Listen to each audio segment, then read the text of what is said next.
Приватните стоматолози бараат владата да ги внесе и нив во петиот пакет мерки за финансиска помош. Од Сдруженијето на приватни стоматолошки установи доктори по дентална медицина велат дека речиси 2/3 од стоматолошките ординации не се во можност да ги покријат основните трошоци и да исплатат минимална плата за вработените. Поради рестриктивните мерки и протоколите за работа, како и намалената работа со пациенти, над 800 ординации се на работна екзистенција.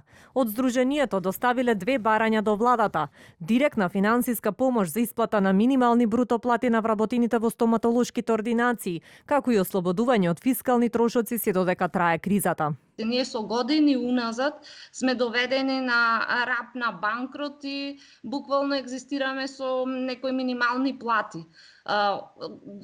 Самата корона криза кај нас предизвика дополнителни непредвидени трошоци, поготово со покачувањето на цените на цела оваа опрема која бевме задолжени дополнително да ја користиме, бидејќи ние сме на врвот од листата која се најризични професии.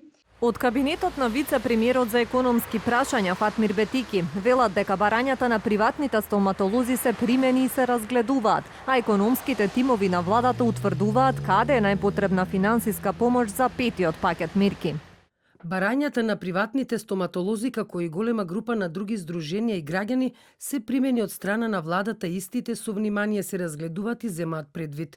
Дополнително, вчера беше пуштен јавниот повик од Фондот за иновации во вредност од 6 милиони евра со грант компонента до 80% од вложените средства, на која приватните стоматолошки ординации може да аплицираат. Што се однесува до парафискалните давачки, владата во повеќе наврати информираше дека се разгледуваат системски решенија за намалување или укинување на некои од парафискалните давачки, важни за целото стопанство, за што е навистина неопходна обсежна консултација и системски решенија на кои работиме.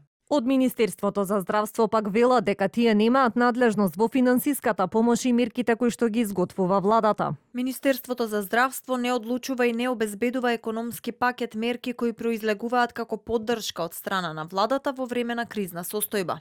Докторите по стоматологија велат дека и покрај огромниот ризик од зараза останаа и остануваат на своите работни места и нема да дозволат пациентите да останат без стоматолошка заштита, но не сакаат да останат заборавени без можност за искористување на мерките од владата за финансиска помош од ковид кризата, како што тоа беше пример со четвртиот сет на мерки. Очекуваат барањата да им се исполнат, во спротивно велат дека не ја исклучуваат и можноста за протест.